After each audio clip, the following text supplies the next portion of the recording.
Assalamualaikum warahmatullahi wabarakatuh. Alhamdulillahirabbil alamin wa bihi nasta'in ala umuri dunya waddin. Asyhadu an la ilaha illallah al-malikul haqqul mubin wa asyhadu anna Muhammadar rasulullah shadiqul wa'dil amin.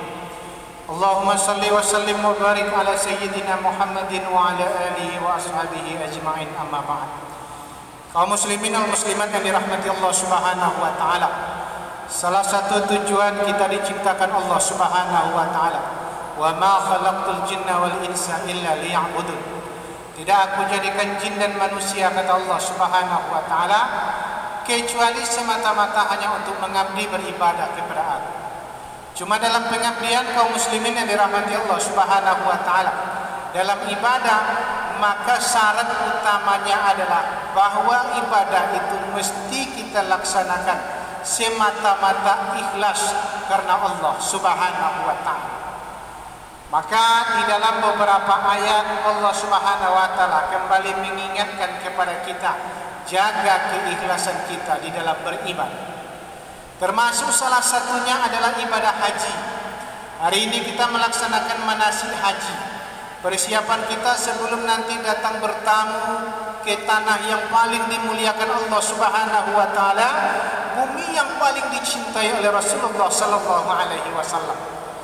Dua kali Allah Subhanahu wa taala memerintahkan umat manusia untuk melaksanakan haji di dalam Al-Qur'an.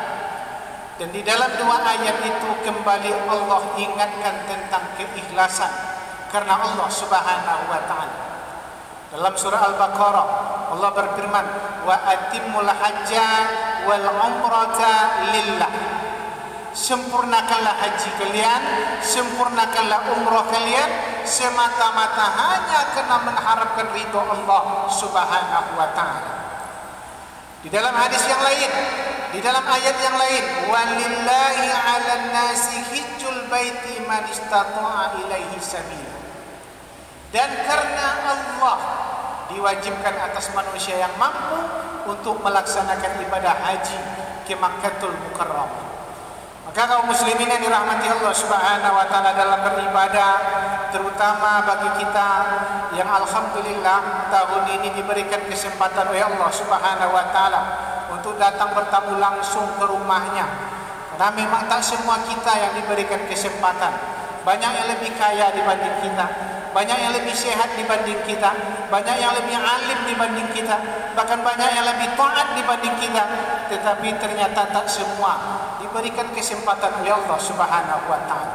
Maka oleh karena itu mari kita luruskan niat kita semata-mata hanya ingin menghamba di hadapan Allah, hanya ingin merasakan kerendahan di hadapan Allah Subhanahu wa taala, merasakan betapa besarnya, betapa agungnya Allah Subhanahu wa taala. Kaum muslimin yang dirahmati Allah Subhanahu wa taala, dalam sebuah kitab Kifayatul Adqiyah, pengarang kitabnya menjelaskan tingkatan-tingkatan ikhlas ini. Ada tingkatan ikhlas yang paling rendah.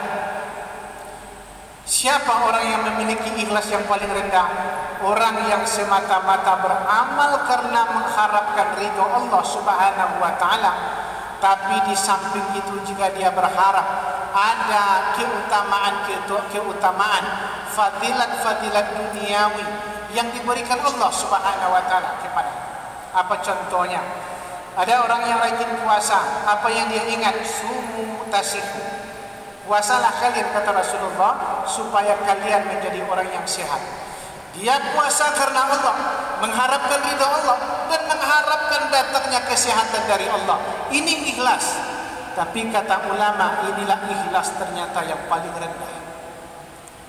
Yang kedua yang lebih tinggi daripada itu, ada ikhlas, dia tak lagi berpikir tentang duniawi. Oh, mau badan dia sehat, mau rezeki dia lapang, mau rumah tangga dia rukun, dia tak peduli lagi. Yang dia pikirkan adalah ada pahala datang dari Allah, lalu ada dia terhindar dari azab api neraka. Dia mengharapkan surga, ingin terhindar dari api neraka. Apakah ini termasuk ikhlas? Ini adalah ikhlas. Sebagaimana doa kita kepada Allah Subhanahu wa taala, Allahumma inni as'aluka ridhaka wal jannah wa na'udzubika min sakhatika wan nar. Lalu ada ikhlas yang paling tinggi Bapak-bapak, Ibu-ibu yang dirahmati Allah Subhanahu wa taala. Dia tak lagi berpikir tentang surga, tak lagi ingat dengan neraka. Yang dia pikirkan semata-mata hanya ridho Allah Subhanahu wa taala. Ada atau tidak ada surga dan neraka, amal ibadahnya tetap paripurna kepada Allah Subhanahu wa taala. Ada 10 orang sahabat Nabi dijamin Rasul masuk surga. Sahabat lain Bilal bin Rabah, sandalnya terdengar oleh Rasulullah sallallahu alaihi wasallam berbunyi di dalam surga. Bahkan Rasul sendiri sudah dapat jaminan pintu surga tak akan terbuka sebelum datang hamba Allah yang bernama Muhammad bin Abdullah untuk mengetuk pintu surga itu sendiri. Artinya apa? Beribadat mereka atau tak beribadat, jaminan surga sudah ada dari Allah Subhanahu wa taala. Tapi bagaimana amal ibadah mereka setelah itu? Mereka tetap salat tahajud, puasa mereka tetap rajin, sedekah mereka tetap luar biasa, walaupun sudah ada jaminan surga untuk mereka. Kenapa mereka lakukan itu? Mereka ternyata beramal bukan karena surga, bukan karena takut neraka, tapi semata-mata karena mengharapkan ridho Allah Subhanahu wa taala. Barangkali kita pernah mendengar ada doa seorang sufi perempuan dari Mesir, namanya Rabi'ah Al-Adawiyah. Ya Allah, kalau engkau tahu bahwa saya beribadah hanya karena mengharapkan surga, jauhkan saya dari surga ya Allah. Kalau engkau memandang saya meninggalkan maksiat dan dosa hanya karena takut neraka ya Allah, masukkan saya ke dalam neraka ya Allah. Tapi kalau seandainya kau tahu saya beramal ibadah semata-mata hanya karena mengharapkan ridhomu ya Allah, maka jangan jauhkan saya dari ridhomu ya Allah.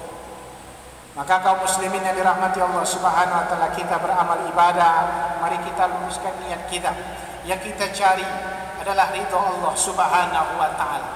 Orang yang sudah ikhlas, maka dadanya akan dilapangkan Allah Subhanahu wa taala. Ada sebuah kisah di zaman tabi'in, ada seorang ahli ibadah baru keluar dari masjid di pagi hari. Dia masuk datang ke masjid subuh hari.